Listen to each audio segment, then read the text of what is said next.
there is no security. If you hold any political rally in Biafra land, all that would be presenting the people to be mowed down by terrorists who have a different agenda. And therefore declared that rallies have been banned in Biafra land for now until further notice. What do you have to say concerning what Simon said? Do you see him making sense? All right. Thank you very much, sir.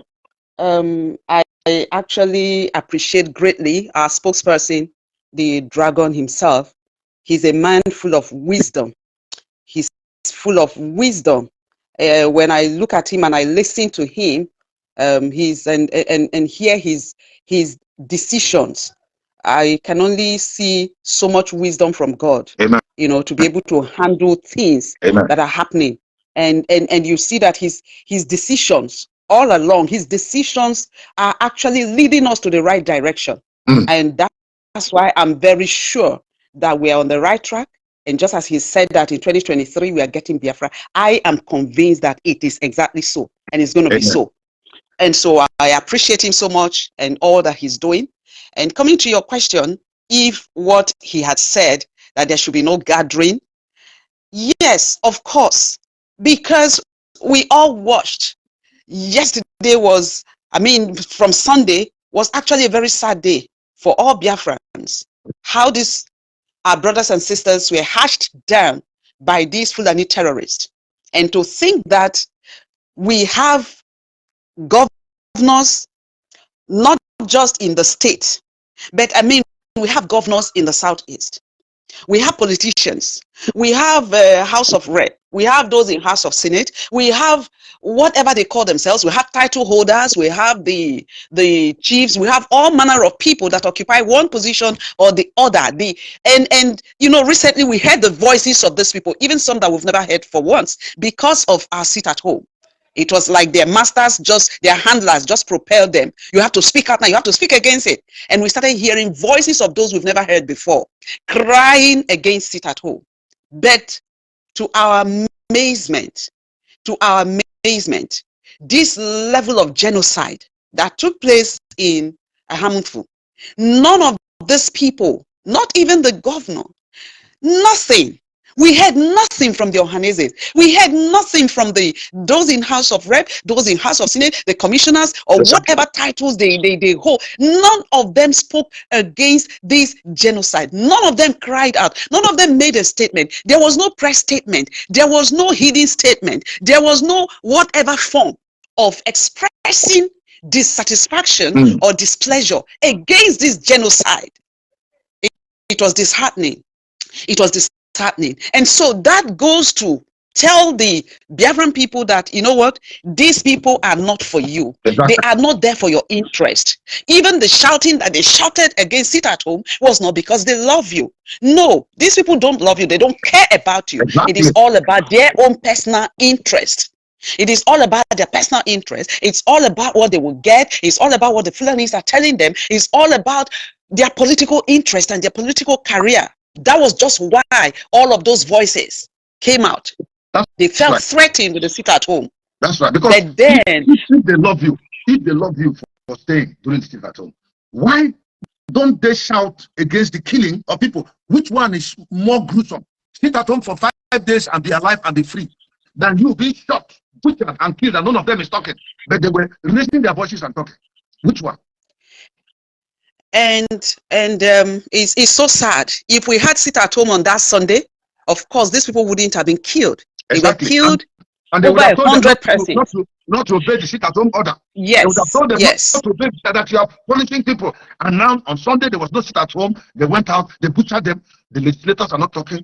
The senators are not talking. The governors are not talking. Commissioners are not talking. Even generals in the army or Igbos who are officers in the army are still there. And they are sending some of them to command the troop that will come and do their wickedness. They are not talking.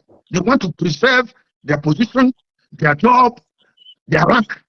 And the thing is coming into Biafra land and killing us. That reminds me. Look at the traditional rulers. Atiku, that is the one that was so painful because the Igbo of Onitsha is rated as one of the highest traditional rulers in Igbo land. He is only at par with the amount of honor the Oba of Benin is given, and Yes. The Ooni of Ife, that or who is the highest title in Yoruba land, and that of the North. Now, but when Atiku came, the Igwe of Onitsha, the Obi of Onitsha, went to address Atiku. He stood up ordinarily as a king of 70 million people. He should have sat down, but he rose up. So, looking at our traditional institutions, are they putting up any attitude to defend our tradition, or are they selling us out? This is so sad. What you just said now is so sad. It's so sad. So before I actually go into that, I've not landed on what I was saying concerning our spokesperson's instruction, that there should be no gathering. There should be no gathering again, no political gathering of any form. Yes, every genuine Biafran should stand by that decision, and I think we do. Every genuine Biafran, everywhere, for their safety. For their safety, and it's a collective decision. It's a collective decision for our own good. It's for our good, that there should be no, because these politicians and their cohort, they are selfish, and they are ready to sell us off for these peanuts that they are getting. Their children, most of them, if not all of them, their children are not even there in Biafra land. They've sent them all out. They're all abroad. They are all in safety, but they come back home and begin to do these things, and people every day, people are being slaughtered, and they say nothing about it. So the best thing for every Biafran to do is to listen to the voice of wisdom, and that voice of wisdom is the voice of our spokesperson, because sincerely, just like our leader, he loves Biafrans, and everything he's doing is because of love and for our people to be preserved and protected to enter Biafra come 2023. But anyone that would disobey and decide to go and do something else and say, oh, maybe it's my uncle that is contesting, and let me just go and help. Maybe it's this one, and you forget that your uncle don't even care about you. Your uncle can sell you off for his political career. Such person will just enter harm's way. And whatever happens to that person is up to that person. But we have said no election and no electoral gathering again going forward. Since they will not speak against the genocide, that means they are ready for everyone to die. And we can only protect ourselves. Thank you, sir. Thank you. Before you come back to the traditional rulers, I just want to add something to what you have said. Biafrans, you have heard. There shall be no political gathering or political campaign in Biafra land henceforth.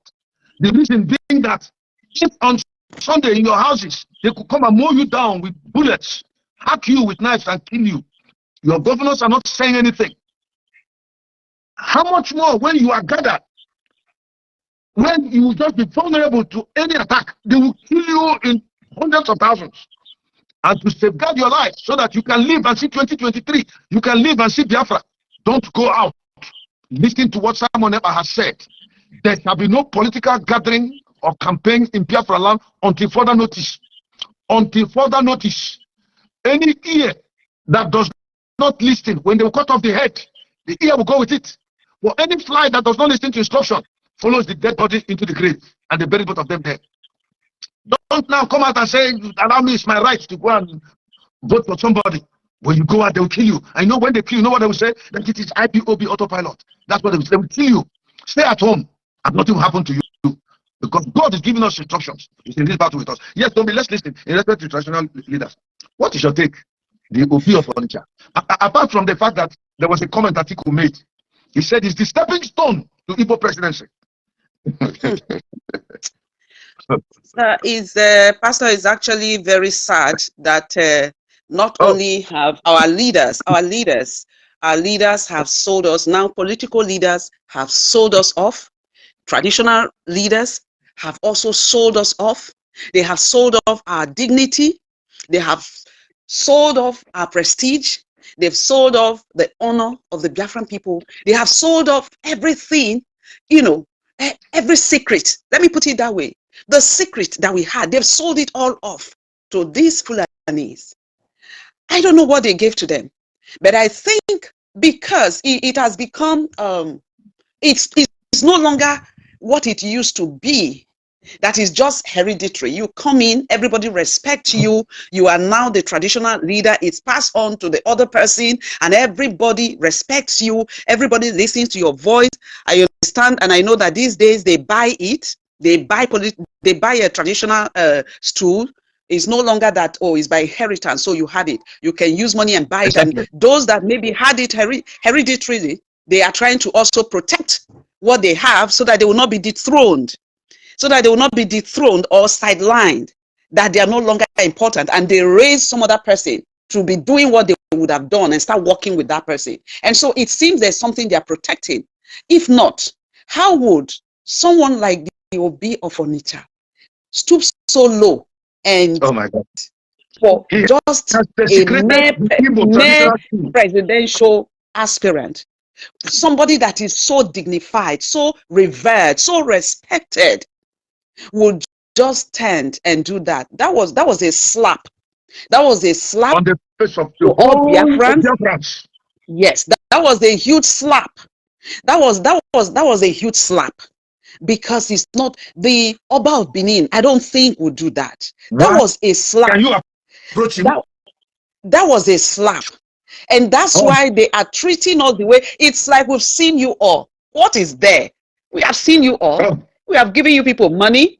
I can command you to just come, and you will come. I can just request and say, come and meet me. You remember just before, was it before, after that train disaster that happened? Yes. We saw our Obi of Onitsha as part of those that they carried in that coaster bus, that they gave small bags of whatever was inside. Small bags. You know, this is a huge disgrace. It's so disappointing, because it's our dignity, is our respect that we have thrown away. It's like throwing away the pearls to the pig. You throw it away to pigs. These are uncircumcised people. These are uncircumcised people. We had dignity. We had dignity. We know it. Even when the missionaries or the colonialists came to Africa, we know that they respected with the people they met on ground in Biafra land. They were not people to toy with. They contended with them. And they knew that these people, they were not like the other people. But today, the reverse is the case. Yeah. Anybody that wants to go for any political position, or you want to be a respected traditional ruler, you have to journey down to Sokoto, you have to journey down to Kano, you have to journey down to the north, you have to journey down to go and meet the Janjaweeds and go there and bow down to them. You have to go and pay obeisance to them. You have to go and say, yes, whatever you say, that's what I would do. It's so sad. But we are changing that. We are thank God for this generation. Thank God for Simon Ekpa. We are coming to that, please. Don't worry. We're changing narrative. Okay, thank you, sir. Thank you. Let me not run too fast. Yeah, we're still doing historical dig-up. Now, during the plebiscite that wanted to separate certain people that didn't want to belong to certain regions, the National Council of Nigeria and Cameroon, that party had an understanding. And in that time, Cameroon was part of Nigeria. But in the plebiscite, the Southern Cameroon opted out to join with the Eastern, the La Republique. Then part of the Northern Cameroon decided to join with Nigeria. That is the Adamawa state. Incidentally, Atiku was alive then. So by right, Atiku is a Cameroonian, was a Cameroonian as of the time when Adamawa state joined Nigeria. Today, Atiku, being a Fulani man from the Northern Cameroon that joined Nigeria, is dictating the pace for us to the extent that our Igwes will come to stand before him. He sits on the seat as a majestic king or political leader. And you will see people like Soludo revering him, or Igwe of Onitsha. They are politicians. Forget about that of Soludo, they are politicians. Now, having seen what our traditional rulers have done and failed, having seen what our politicians have also done and failed by selling us out, I want us to look at our religious leader before I start talking about changing the narrative. Okay.